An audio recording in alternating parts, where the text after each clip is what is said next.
Hablar de uno de los temas más importantes. Algunos indican que podrían ser las soluciones prácticas más efectivas, más rápidas también que se podrían obtener. Me refiero al sistema de pensiones, específicamente a las AFP. Para eso tenemos invitados que nos van a entregar distintas aristas en relación a este tema, sobre todo desde su experiencia. Comenzaré con una profe de matemáticas que estuvo cotizando desde el año 87. Ella pensó que iba a jubilar con una cifra aproximada de 400.000 pesos. Sin embargo, con tristeza recibe la noticia de que será solamente de 185.000 pesos.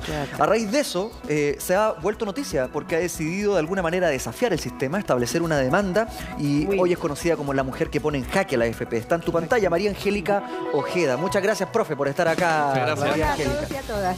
También a su lado, otro de los casos que a esta altura ya podríamos decir es emblemático. Me refiero a don Washington Wilson, quien recibe 150.000 pesos de pensión y gasta 140.000 pesos en remedio. O sea, imagínense, quedan 10.000 pesos para lo que significa la vida en general. Les vamos a pedir que ambos nos compartan sus historias. Lo mismo pasa con la reconocida actriz nacional Delfina Guzmán. Delfa, gracias por estar junto a nosotros. Delfa tiene otra visión porque no cotizó, entonces tiene otro aspecto que entregarnos en relación a esto.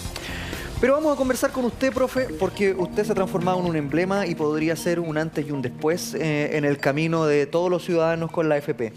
¿Nos puede contar su historia? Porque para mí es como súper interesante, alguien que seguramente pensaba, que mucha gente piensa también que recibe, después de terminar su jubilarse, supone que quiere pasarlo bien, quiere estar tranquila, descansar, recibe esa pensión. La verdad que, primero que todo, ¿no es cierto?, es que yo, ¿dónde basaba mi supuesto de que iba a recibir una cantidad X de plata, ¿no es cierto?, cuando me pensionara? Fue en las mismas cartas que me enviaba la AFP hace unos 10 o 15 años atrás, que después empezaron a convertirse en mail. Pero ahí decía, si yo trabajaba hasta los 60 iba a recibir 280.000 pesos, pero yo ganaba en ese tiempo 300 o 400.000 pesos. Entonces, si después empiezo yo a ganar mucho más, obvio que se supone que voy a recibir mucho más, y se va a incrementar. Y me decía, si yo trabajaba 2 o 3 años más, iba a recibir aproximadamente 320.000 pesos. Y yo los últimos años, los últimos 12 años trabajé en jornada escolar completa. Entonces mi sueldo aumentó ostensiblemente a lo que yo ganaba anteriormente, porque yo ganaba, supongamos, por 30 horas 400.000 pesos y subió prácticamente a 700, pero además de eso empezamos nosotros los profesores a movilizarnos por más cantidad de dinero y eso significó, ¿no es cierto?, algunos incrementos en la renta. Además de eso yo postulé, por ejemplo, a la asignación de excelencia pedagógica, que me la gané. Entonces eso va aumentando los dineros que uno postula dentro de su carrera profesional. Y le puedo hacer una pregunta, porque sí, salió mucho en la prensa, pero aquí me encantaría ir como desmitificando ciertas cosas. Y perdón la cifra, pero ¿cuál fue el monto que usted recibió como su último sueldo cuando estaba, digamos, en el servicio activo, cuando era profesora? 1.320.000 pesos. Ese fue su último sueldo. Perfecto. Pero yo digo un promedio de 1.200.000 porque a veces sube y a veces baja la renta, porque nosotros recibimos muchas asignaciones que llegan cada cierto tiempo.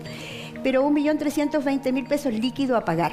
Esa es la verdad, era mi último sueldo. Entonces, cuando yo me pensioné, te depositan en tu cuenta bancaria, ¿no es cierto?, el dinero. ¿Qué pasó ahí? Pero yo fui a buscar la colilla de pago para saber cuánto iba a recibir, porque supuesto, decía en UTM, pero yo la verdad que no me di el trabajo de calcularlo, porque yo ya tenía un supuesto en la cabeza, un imaginario, claro, de pensar que iba a tener unos 380, 300 o 400, decía yo, hacía todo con suerte. Pero la verdad que cuando yo me miro la colilla de pago así, 369.000 pesos, yo dije, oh, pero está bien. Y después me pongo a leer, porque nosotros tenemos que leer. Y veo que son 2 meses. Mentira. Ahí me dio un ataque. Le digo, honestamente, me dio un ataque. La FP, donde yo fui a buscar la colilla de pago, hay un parque al frente, yo crucé al frente y me puse a llorar. La verdad me puse a llorar porque yo consideré que no me iba a alcanzar para mis gastos, ni siquiera para cubrir los gastos básicos, luz, agua, cable, teléfono, ¿no es cierto? Porque ahí nomás ya tenía 100.000 pesos. Entonces uno dice, ¿cómo voy a cubrir los otros gastos que tengo? Porque además de eso, ¿no es cierto?, nosotros comemos, ¿no es cierto?, nos transportamos. Dividendo. Y hacemos... Remedio. Y yo además tengo un dividendo que me quedan 4 años por pagar. Entonces, yo la verdad que iba a tomar una medida de guerra, así como irme de mi casa, arrendarla, hacer otra cosa. Y todo eso lo pensaba... Lo pensé en ese momento, claro, cuando estaba mirando la colilla de pago. Entonces, es muy ¿No triste. trató de ir, por ejemplo, a preguntar, oiga, ¿no habrá un error? Qué sé yo. Sí, es cosa de leer, o sea, ya ahí uno interpreta, ¿no es cierto?, que la verdad que no nos preocupamos mucho. Yo creo que los jóvenes tampoco se preocupan mucho de mirar qué es lo que va a pasar a futuro. Sí. Entonces, hoy día, ¿no es cierto?, cuando nos sentamos, yo le cuento algo, yo he conversado con muchas personas en este transcurso del 18 de julio que pusimos ¿no es cierto?, el recurso de protección. Y mucha gente, cuando vio mi caso, se fue a la AFP a ver su situación y se dio cuenta que tenía muy cruda realidad, que le va a pasar lo mismo que a mí. Ganando, ¿no es cierto?, prácticamente, supongamos, 2 millones de pesos, va a recibir 400.000 pesos. O personas que ganan 700.000 pesos van a recibir ni el 20%. Ni el 20%. ¿Pero usted cotizó desde qué año? Desde el año 87 hacia adelante, sin lagunas. 30 es que años pasa que los profesores seguido. tenemos la suerte de trabajar en una empresa que se llaman corporaciones o DAEM, sí, y trabajamos continuo. Y yo tuve siempre la suerte de trabajar continuo, o sea, yo empecé a trabajar y trabajé continuamente, no tuve laguna. Entonces, eso es lo otro, que no tenemos laguna. Pero ¿cuál es la situación real? La situación real es que los trabajadores tenemos muy bajos sueldos. Claro. Entonces, no tenemos capitalización. Como no tenemos capital, porque ganamos poco, entonces, por supuesto que no vamos a acceder a una gran pensión. Y lamentablemente, los últimos años de tu vida van mejorando con el tiempo, ¿no es cierto? Porque nosotros, por ejemplo, los profesores los suben los bienios, nos va subiendo el sueldo a medida que transcurre el tiempo. Pero no es gran capital lo que juntamos. María Angélica, ¿y cómo lo hizo? Ya, llega esta primera pensión, que son 2 meses, como dice usted. ¿Qué pasa después cuando ya esto se transforma en un hecho real, permanente y mensual?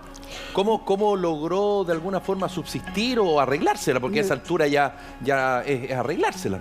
Yo creo que yo soy una privilegiada porque tengo hijas que están en condiciones económicas de poder solventar los gastos de la mamá. Yo creo que no todos los pensionados tienen esa suerte. No, así es. No creo yo, porque nosotros vemos que estos jóvenes también tienen problemas, tienen hijos que criar, hijos que educar, ¿no es cierto?, con colaciones que comprar, y muchas veces no pueden ayudar a sus padres. Entonces es una situación, yo fortuita, mi hija mayor me apoya económicamente, vamos al supermercado, llenamos como antes el carro y todas las cosas, ella me compra los remedios, mamá hace esto, mamá cómprate zapatos. Yo a mí me da una pena de repente porque la verdad que uno trata de no hacerle mucho gasto a su hijo, pero ellos se preocupan de que tú tengas lo que tenías antes. ¿Y no le dio gana cuando recibió esa plata de seguir trabajando? Mira, la verdad es que nosotros a cierta edad ya tenemos dificultad. Yo trabajaba en el Liceo Marta Narea, que tiene 3 pisos, y generalmente los cuartos medios y los terceros medios, que a las clases que yo le hacía a los niños, eran en el 3er piso. Entonces subir la escalera, bajar la escalera todo el rato, claro, me podía haber quedado arriba, ¿no es cierto?, y haber esperado hasta la 1 de la tarde, pero uno baja porque baja a cambiar los libros, baja a cambiar el material que va a trabajar. Nosotros muchas veces tenemos laboratorio en otros lugares, no en las mismas salas de clase. Entonces tú tienes que moverte, y ya algunas dificultades tenemos de salud, por ejemplo, la rodilla, la artrosis. Tenemos situaciones que tenemos que asumir cuando van pasando los años. María Angélica, y usted hace alusión a su hija que la puede ayudar, pero que es un aspecto fortuito. El sistema debiese velar porque usted, que trabajó toda su vida y que cotizó, tenga una buena jubilación.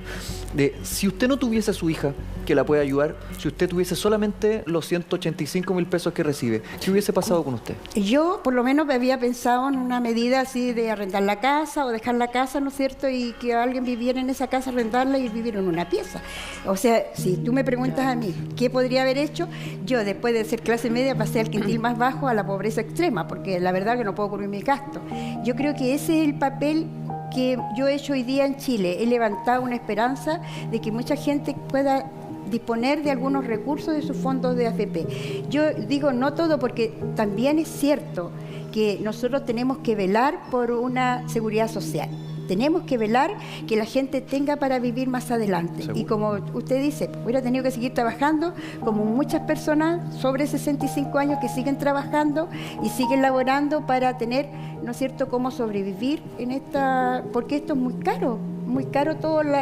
Nosotros con la tercera edad gastamos remedios, gastamos, ¿no es cierto?, transporte, muchas cosas que antes no gastábamos. Claro. Entonces, pasamos de un tipo de gastos a otro tipo de gastos. Perdón, Gaby. Iba a preguntarle cómo empezó esta lucha, ¿qué pensaste? Voy a hacer esto, voy a buscar gente que esté en la misma situación y... Mira, la verdad es que nosotros somos, yo por lo menos soy dirigente del Colegio de Profesores. Ya. He sido dirigente muchos años del Colegio de Profesores, pero independiente de eso, nosotros como Colegio de Profesores participamos en un movimiento No Más AFP. Entonces, como movimiento No Más AFP, una estrategia que logramos pensar es que nosotros hemos marchado y la gente no nos ha escuchado, ¿no es cierto?, no nos han escuchado nuestras autoridades. Entonces decíamos, bueno, pero aquí... De alguna manera el Poder Ejecutivo se pronunció, porque de alguna manera en el gobierno de Bachelet y en el gobierno de Piñera hubieron algunas posibilidades de reforma, y de hecho hay un proyecto en el gobierno del señor Piñera que nosotros esperamos que se pare con esta movilización social, pero independiente de eso hay, ¿no es cierto?, el pilar solidario que se con la señora Bachelet, pero nosotros creemos que eso no era suficiente, o sea, que el Poder Ejecutivo se pronunciase para nosotros no era suficiente, y el Poder Legislativo. Aquí hay un poder que estaba al margen del sistema, ¿no es cierto?, de lo que nosotros hacemos, es que es el Poder Judicial. El Poder Judicial aquí no se ha pronunciado sobre la injusticia que vivimos miles de personas en Chile. Y eso es lo que pretendíamos nosotros, y ese fue nuestro objetivo de plantearnos, ¿no es cierto?, hacer esta estrategia, y pusimos los recursos en las 14 regiones del país. 14. Entonces, en algunos, por ejemplo, ya hay 4 casos que la Corte Suprema dictaminó hoy día, me decían que dictaminó hacer accesible, ¿no es cierto?, la situación de algunas personas y recursos de protección que se pusieron. Nosotros, por lo menos en el caso mío, estamos esperando que el Tribunal Constitucional se pronuncie, esperando, ¿no es cierto?, que los tres, el Parlamento, el Congreso, ¿no es cierto?, se pronuncie sobre si es... el decreto 3.500 es o no es vulneración de derechos con respecto al derecho de propiedad. Y además el señor Piñera también tiene que pronunciarse sobre ese tema. Entonces, esperando eso, que la próxima semana va a ser, nosotros estamos esperando esa respuesta, y esa respuesta del Tribunal Constitucional se va a la Corte de Apelaciones. Y de ahí determina la Corte de Apelaciones si me devuelven el dinero o no. Que sería un antes y un después, eso si usted logra ganar. Y entre medio se generó todo un debate respecto a la posibilidad de que efectivamente los fondos se puedan sacar para ciertas situaciones.